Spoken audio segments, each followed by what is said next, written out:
The sound of gunfire echoed through the metal walls of the space station. The corridor lights flickered, casting long shadows across the floor. Captain Ray Carter's boots hit the ground hard as he ran. He did not know why he was running toward the danger. He only knew someone was in trouble. Ahead of him, he saw her, the alien maid. She stood frozen at the far end of the corridor, her large glowing eyes filled with fear. Her hands trembled as she clutched a small metal tray. 3 armed mercenaries were closing in on her, their weapons raised. The sharp smell of burned metal filled the air from the last round of shots. Carter's mind raced. There was no cover, no time to plan. He could turn around and save himself, but his legs kept moving. Forward, every step pounded in his ears like a drumbeat. The leader of the mercenaries shouted something in a harsh alien language.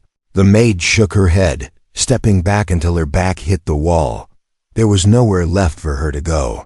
One of the mercenaries aimed directly at her chest. Her lips moved, whispering a word that Carter could not hear. In that moment, Carter made his choice. He threw himself forward, sliding across the floor. His body became the shield between the maid and the guns. The first shot hit him in the shoulder, a burst of pain exploding through him. The second bullet tore into his side, knocking the breath out of him. The third hit high near his collarbone, sending a hot shock through his body. The maid gasped. Her hands reached out as if to catch him. But Carter stayed on his feet, his body blocking every shot. The mercenaries stepped back in surprise. They had not expected him to protect her. The corridor was filled with the smell of smoke and blood. Carter's vision blurred. He could hear his own heartbeat pounding in his ears. The maid's voice broke through the noise. "Why? Why would you do this?" she whispered, her voice shaking.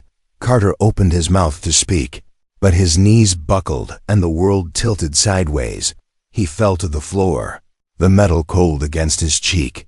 The last thing he saw was the maid kneeling beside him, her glowing eyes were now wet with tears. Her lips moved again, but he could no longer hear her. The screen in the viewer's mind fades to black.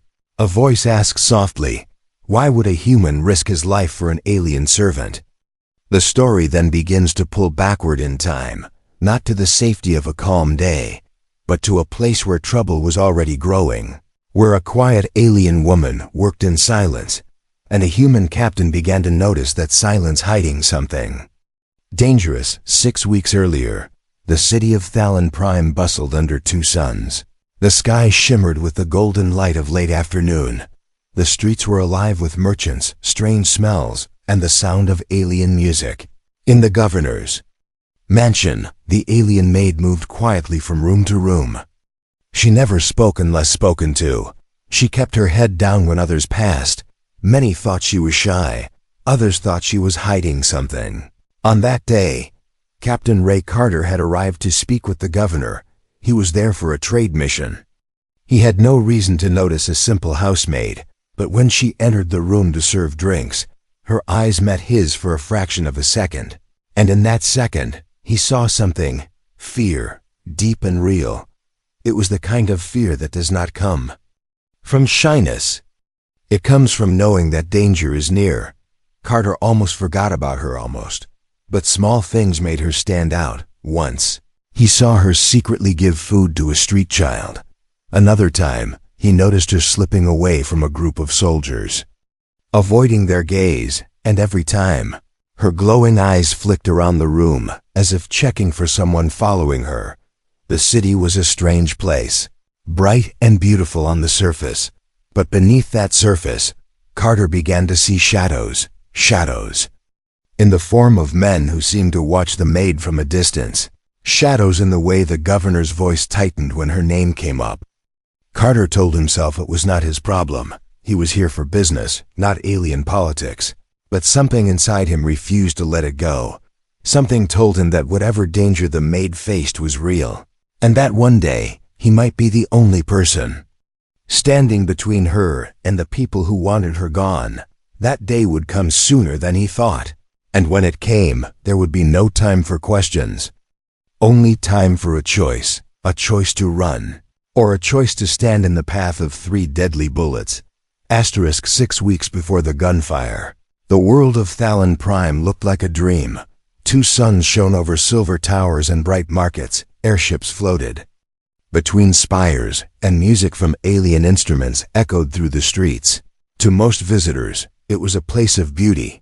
To Captain Ray Carter, it was just another stop in the long list of missions the Galactic Fleet had set him on.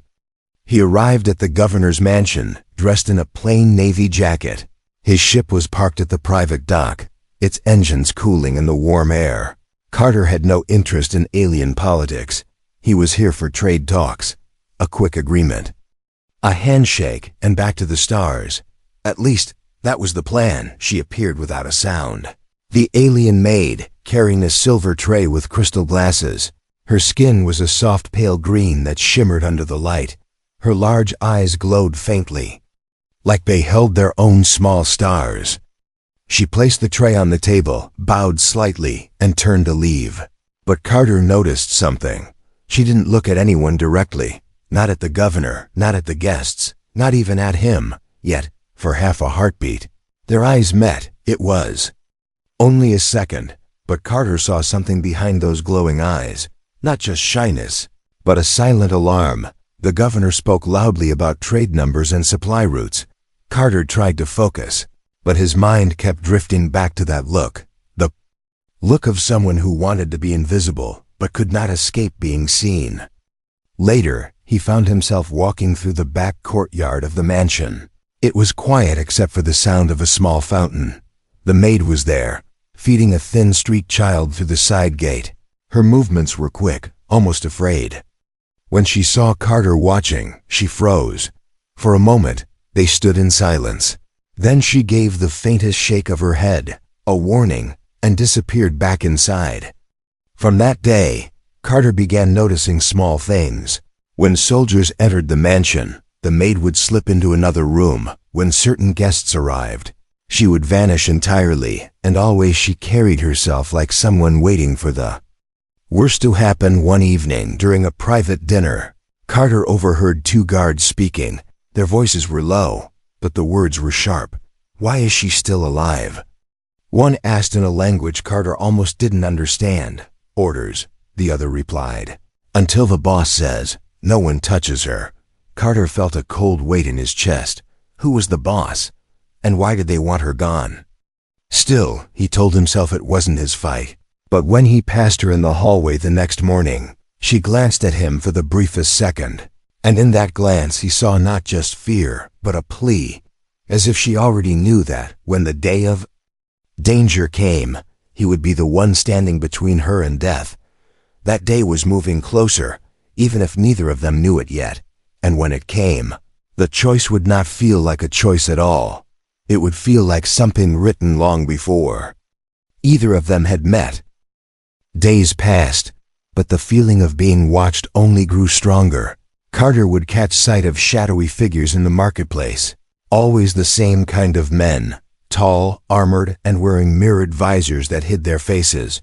They never spoke to the maid, never touched her, but their eyes, unseen yet felt, followed her everywhere.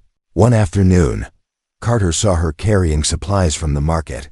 She walked quickly, her head down. A group of those visor-wearing men leaned casually against a wall nearby. They weren't buying anything. They weren't talking. They were just there. And when she passed, their heads turned in perfect unison to watch her go.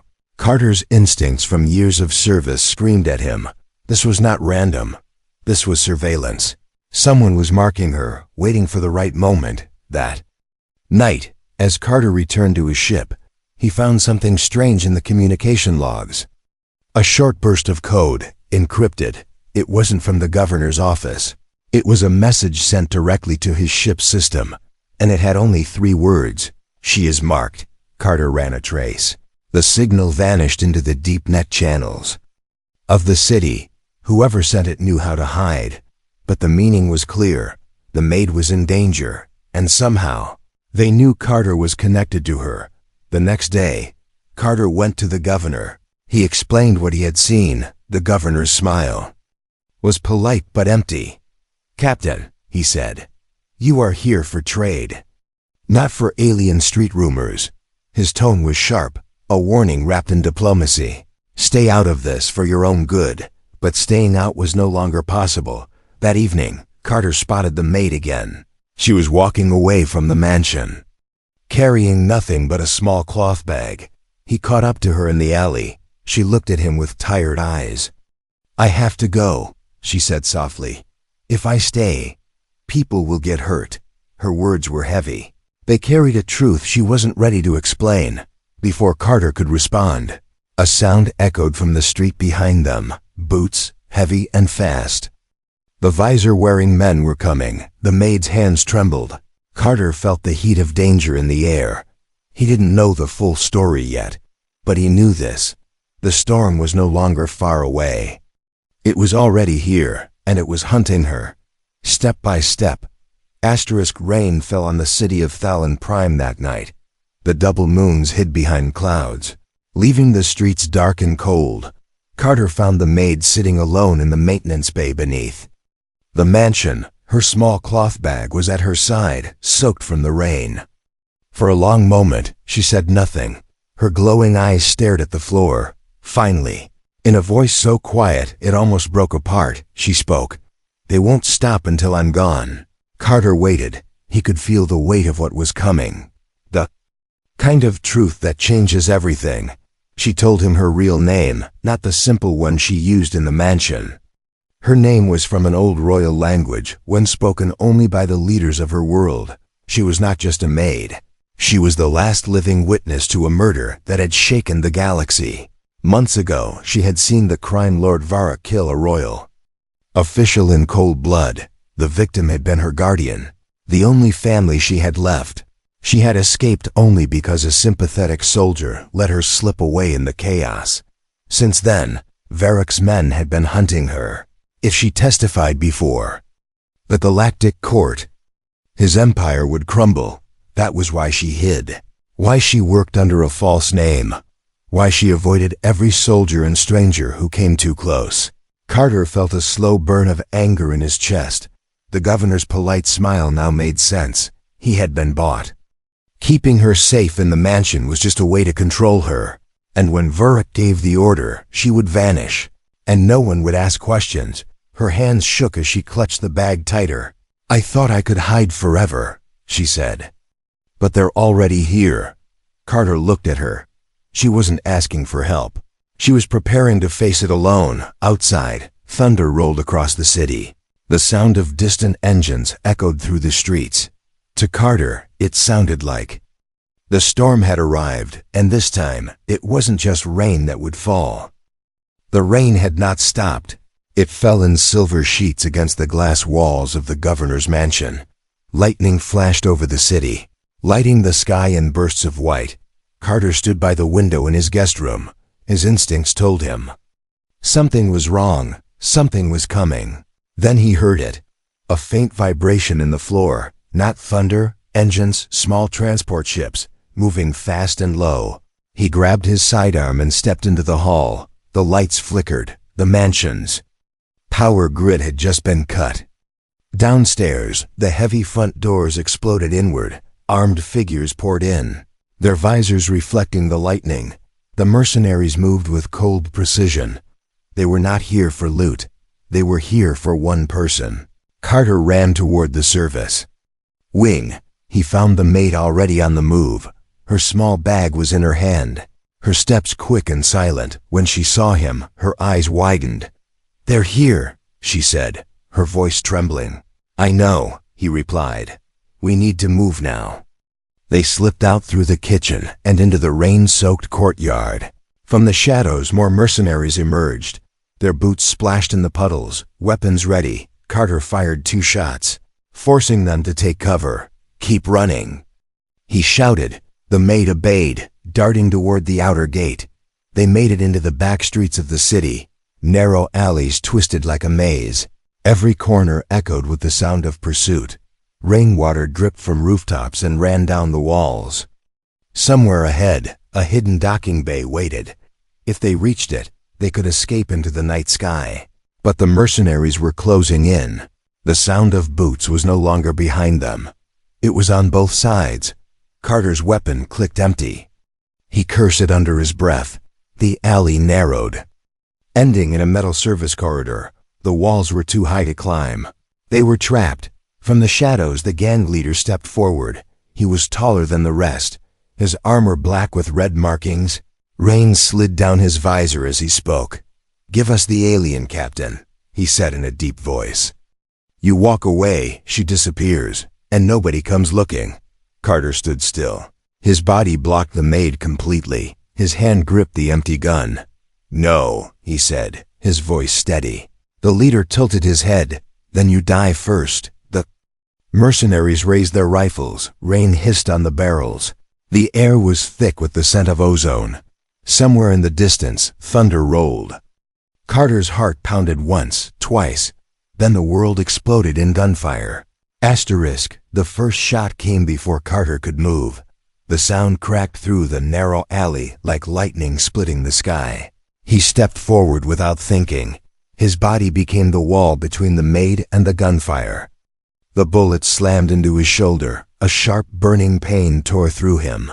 His arm went numb, but he stayed on his feet. The second shot hit his side. The force knocked him back a step. His breath caught in his throat, the rain running down. His face mixed with the warmth of blood. The third bullet struck high near his collarbone. For a moment, the world turned into slow motion. The mercenaries' faces blurred behind their visors. The maid's voice was a faint echo, calling his name. He dropped to one knee, but still he held his ground. He could feel her hands trying to pull him back. He wouldn't let her, not while. He could still stand. The leader of the mercenaries stepped closer, his weapon aimed for a final shot. But the maid's hand suddenly glowed with a strange, bright light. A pulse of energy burst from her palms. The air shook. The mercenaries were thrown back like ragdolls.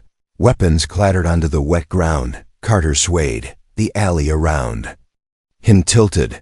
The pain was sharp and hot, but he felt calm. He had done what he came to do. He had kept her alive.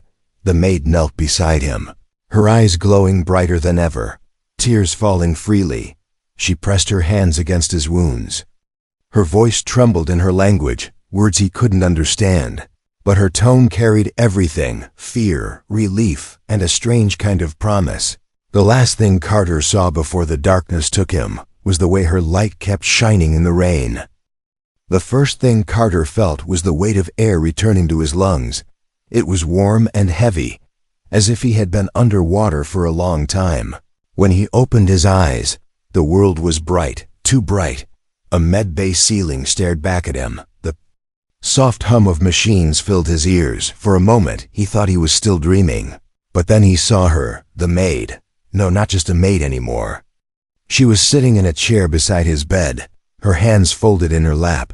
Her eyes were red, not from their natural glow, but from the tears she had shed. "You're awake," she said softly. Her voice carried relief, but also a weight he could not name. Carter tried to sit up, but pain shot through his shoulder and chest. She reached forward quickly, pressing him gently back against the bed. "You were out for a week," she said. "I thought." Her words trailed off, but he knew what she meant. Carter looked around the med bay. It wasn't the governor's mansion. It wasn't even Fallon Prime. The walls were sterile white. The technology far more advanced. They were on a galactic court.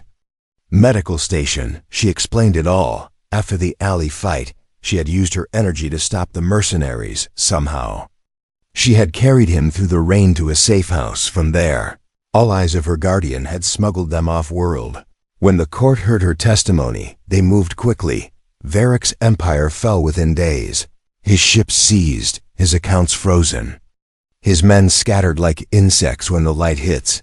But even as she spoke of victory, there was no celebration in her voice. Instead, she kept glancing at him, her hands tightening together each time his breathing hitched from pain. "You could have left me," she said suddenly, her voice sharper now, almost accusing. "You didn't even know me, and you took 3 bullets." Carter gave a faint smile.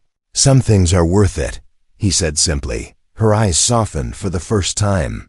She looked at him not as someone who had saved her, but as someone she trusted completely. The days that followed were slow. Carter healed enough to walk the medbay corridors. The maid, whose real name he now spoke without fear, stayed close. Not out of duty, but out of choice. They ate meals together. Sometimes they spoke of her world, of its twin moons and silver forests. Other times, they sat in silence, the kind of silence that felt safe. When the doctors cleared him for travel, the court offered him honors, a medal for bravery, a permanent place in their security council. Carter refused. He had spent enough. Years in uniforms and committees. His place was back in the stars. On the day they left the station, he stood at the ramp of his ship. The maid was beside him, a small travel case in her hand. She looked at the stars stretching endlessly beyond. "Where will we go?" she asked. Carter shrugged. "Anywhere we want," he replied. For a moment, she hesitated. Then she stepped onto the ship with him. Her choice was made. As the engines roared to life, the stars began to shift. The medbay, the court, and Thalon Prime all faded behind them. Ahead lay a galaxy full of dangers, but also full of chances. And for the first time in years, she didn't feel hunted. She felt free, in the quiet of the cockpit. Carter glanced at her. She was watching the stars with a small smile. He thought about the day in the corridor, the bullets, the rain, the choice he made without thinking. Some people would call it reckless, but for him, it had been the simplest decision in the world. In the cold void of space, courage was rare, and trust was even rarer. But sometimes, both could be found in the unlikeliest of places. Sometimes they began with a single act, a human stepping into the line of fire, not for duty, not for glory, but because, in that moment, he knew it was the only thing that truly mattered. The ship vanished into the darkness between stars, and somewhere in that darkness, two lives once broken by fear began to write a new story together.